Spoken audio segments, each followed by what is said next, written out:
आप सबको डॉक्टर रजनी रमन झा सह आचार्य संस्कृत विभाग राजकीय महारानी सुदर्शन कन्या महाविद्यालय बीकानेर का नमस्कार स्वीकार।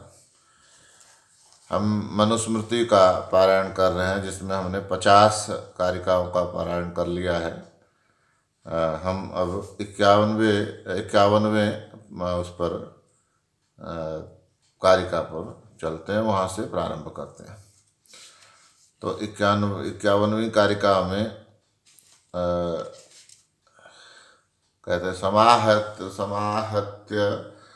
समाहृत्य होना चाहिए। समाहृत्य तो तद्भैक्षम यावदन माया निवेद्य गुरुवे स्नुयाद आचम्य प्रांगमुख शुचि।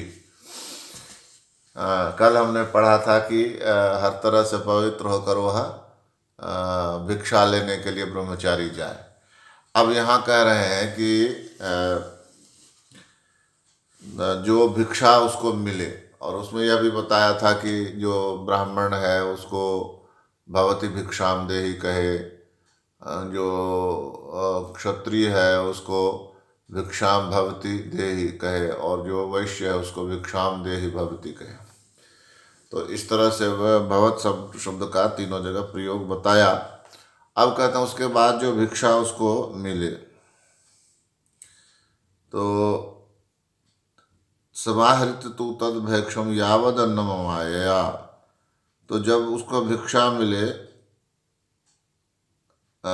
जितना भी मिले, यावद अन्न माया, बिना किसी छल कपट के, यादव अन्नम यावद अन्नम अमाया, जितना अन्न बिना मिले उसको बिना छल कपट के निवेद्य गुरुवे स्नियाद, गुरु को निवेदन करके खाना चाहिए। स्नियाद आचम्य, हाथ को धो लेना चाहिए, और प्रांग मुखा शुचि, पूरब की ओर मुख करके पवित्र होकर भोजन करना चाहिए।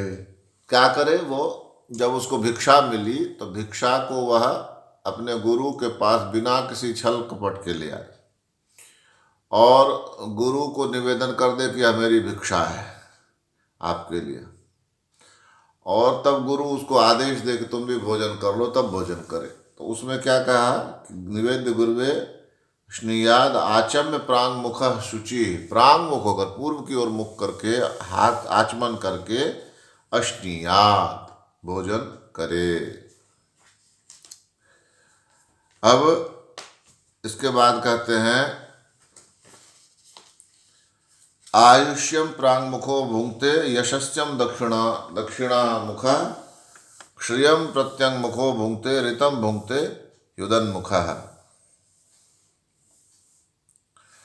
क्या कहा कि आयुष्यम प्रांग मुखो भुंक्ते, कि जो पूरब की ओर मुंह करके खाता है, पूरब की ओर मुंह करके खाता है, तो उसकी आयुष्य, उसकी उम्र बढ़ती है, उम्र बढ़ती है उसकी। और यशस्यम दक्षिणामुख, और दक्षिण के मुंह करके जो खाता है उसका यश बढ़ता है। और श्रियन प्रत्यंग मुखो भुंक्ते, और जो धन चाहता है वह पूरब की ओर पश्चिम की ओर मुख करके, यशस्यम दक्षिणामुख, दक्षिण की ओर मुख करके खाता है। और श्रियम इच्छन, और जो श्री की, धन की इच्छा रखते हैं, वे प्रत्यंग मुखो, वे पश्चिम की ओर मुख करके खाते हैं। और कहते हैं ऋतम च इच्छन उदंग मुखे भुंक्ते, और जो रित की, सत्य की चाह रखता है, सत्य को खोजने की चाह रखता है, वह उत्तर दिशा की ओर मुख करके खाता है। आयु, जो पूरब की ओर मुख करके खाता है उसको आयु मिलती, जो दक्षिण की ओर मुख करके खाता है उसको यश मिलता है, और जो लक्ष्मी, जो पश्चिम की ओर मुख करके खाता है उसको लक्ष्मी मिलती है, और लक्ष्मी मिलती है, और जो उत्तर की ओर मुख करके खाता है वह ऋतम भुंक्ते, वह क्या करता है, ऋतम भुंक्ते। ऋतम इच्छन, जो सत्य की इच्छा रखने वाला है वह उदंग मुख मुख भुंक्ते, वह उत्तर की ओर मुख करके खाता है। आगे कहते हैं उपस्पृश्य द्विजो नित्यम मन्न मद्यात् समाहित भुक्त्वा च उपस्पृशेन सम्यगद भी खानी व संस्पृशेत। द्विज को चाहिए कि नित्यम नित्य प्रतिदिन उपस्पृश्य, उपस्पृश्य कहते हैं उपस्पृश्य, उपस्पृश्य आचमन करके, जल का आचमन करते हो। कभी कभी आपने पुराने लोगों को देखा होगा हाथ में जल लगे पहले ऐसा करके ऐसे करते हैं, तो यह आचमन है।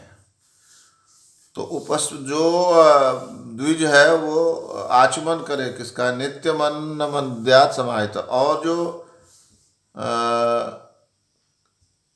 आचमन भोजन के अंत में भी हाथ पैर धोकर आचमन करे। उपस्पृश्य द्विजो नित्यम अन्न मद्यात् समाहित है, तो उसके बाद वह अन्न का भोजन करे।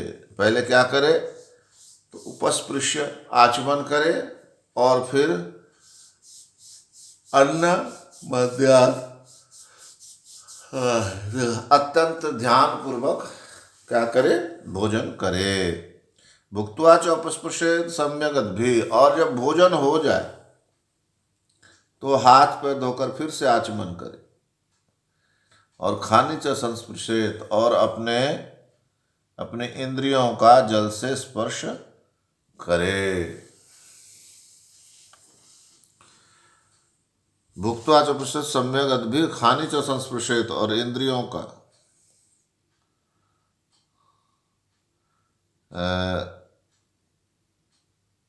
हाँ क्या कहा कि द्विज नित्यम उपस्पृश्य समाहितम अन्न मद्यात्, क्योंकि ब्राह्मण को क्या करे, नित्य उपस्पृश्य समाहित ध्यान पूर्वक आचमन करके अन्न मद्यात् अन्न खाना चाहिए। भुक्त्वा जो सम्यक अद भी उपस्पृशेत खाने च संस्पृशेत, और जब भोजन कर ले तो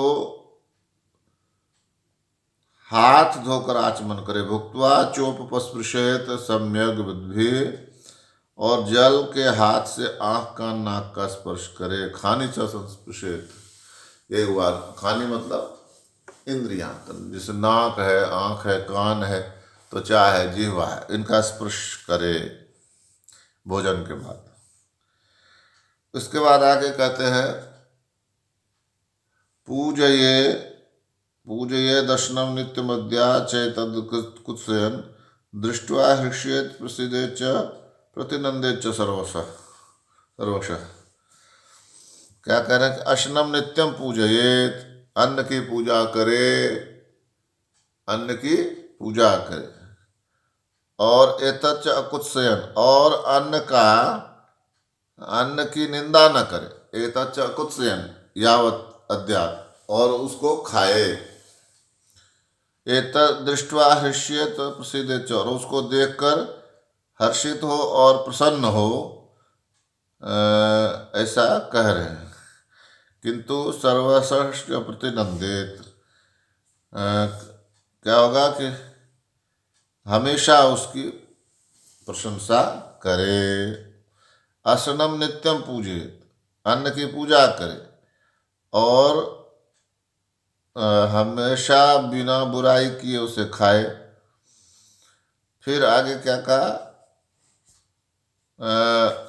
उससे देखकर हर्षित होए, प्रसन्न होए, और हमेशा उसकी प्रशंसा करे। यानी कि देखिए यहाँ कहा गया अन्न की निंदा नहीं करिए। अन्न जब भोजन करने बैठिए तो कहा कि पूजयेत अशनम नित्यम, प्रतिदिन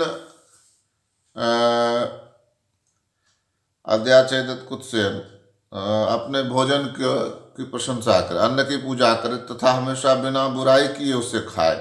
पूजयेत अशनम नित्यम, अद्याचे तद कुत्सेन। और अन्न की पूजा करे तो हमेशा बिना बुराई किए उसे खाए, यानी कि अन्न को बुरा ना कहे। और फिर आगे कहा कि उसे देखकर हर्षित होए, दृष्टवा हर्षित, और प्रसन्न होए, प्रसिद्धेच अप्रतिनंदे च सर्वश, और सबकी निंदा, सबको देखकर प्रसन्न होए और हमेशा उसकी प्रशंसा करे। अन्न को देखकर हर्षित होए और हमेशा उसकी उस अन्न को उसका अभिनंदन करे, उसको उसका आदर करे और उसकी प्रशंसा करे अन्न की। आगे क्या कहते हैं, पूजितम ह्यसनम नित्यम बलमूर्जम च यच्छति, अपूजितम तद्भुक्तम उभयम नाशयेदिदम।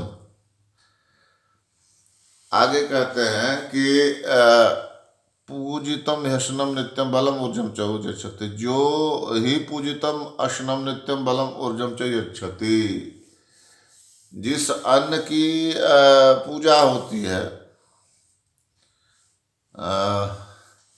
जिसको प्रतिष्ठित स्थान प्राप्त है, तो वह पूजितम अशनम, वह पूजा गया अशन यानी कि शक्ति, नित्यम बलम ऊर्जम च यच्छति, नित्य ही बल देता है और ऊर्जा देता है।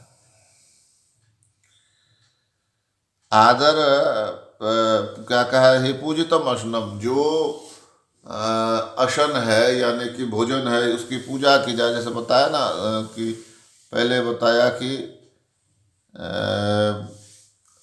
उसको उसका उपस्पर्श करे, मतलब आचमन करे, इस तरह का आया था कि वह अभी बताया कि उपस्पृश दिजो नित्य मन नित्य मन मध्यात् समाहिता भुक्त्वा च उपस्पृशेत सम्यक गद्भिः खाने च संस्पृशेत। इसमें हमने पढ़ा था कि वह खाने के बाद आचमन करके अपने शरीर को छूता है, तो उसका जो मेरा इन सब पर वो नहीं है, न आदर है न अनादर है। तो यहाँ क्या कह रहे हैं कि अन्न की पूजा करे तथा हमेशा बिना बुराई किए उसे खाए, उसे देखकर हर्षित होए, प्रसन्न होए और हमेशा उसकी प्रशंसा करे। अन्न की पूजा करे तथा हमेशा बिना बुराई किए उसे खाए, उसे देखकर हर्षित होए, प्रसन्न और हमेशा उसकी प्रशंसा करे। ये तो हमने पढ़ लिया। तो यही कह रहा है कि जब इस तरह से अन्न खाया जाता है, पूजितम ह्यसनम नित्यम, तो यदि वह पूजित अन्न है यानी उसको उसी तरह से भोजन किया जाता है उसका, तो उस असन के असन जो है वो आदरणीय हो जाता है। और यह जो आदरणीय असन है, खाना जिसको अलग से खाते हैं ना, उसको असन बोलते हैं, तो वह यदि प्रतिदिन अन्न की पूजा की जाए तो बलम ऊर्जम च यच्छति, बल और ऊर्जा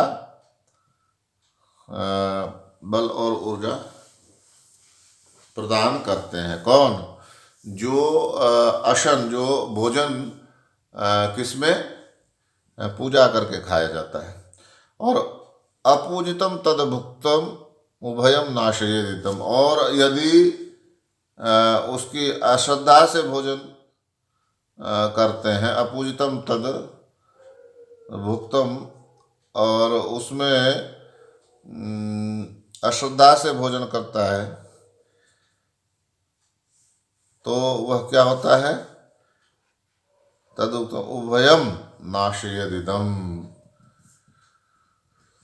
तो वह फिर बल और ऊर्जा का नाश कर देता है। जो एक तरह से कह रहे हैं कि ही पूजितम अश्नम नित्यम बलम ऊर्जम च, जिस भोजन को में श्रद्धा प्रकट की जाती है वह बल और ऊर्जा देता है, और जिसमें ऐसा नहीं होता है, अपूजितम तद भुक्तम, न बिना पूजा किए हुए जो अन्न को यानी पकाया हुआ जो अन्न है उसको खाता है, उसका पुण्य उभयम नाशयदिदम, उसका दोनों ही जो बल है और ऊर्जा है वह नष्ट कर देता है। तो बल का शक्ति, शरीर में जो शक्ति है, और ऊर्जा मतलब स्फूर्ति। बल जो शरीर की शक्ति है और ऊर्जा जो स्फूर्ति है, उन दोनों का ही नाश कर देता है जिस अन्न की पूजा नहीं करते, जिस अन्न को सम्मान नहीं देते। धन्यवाद।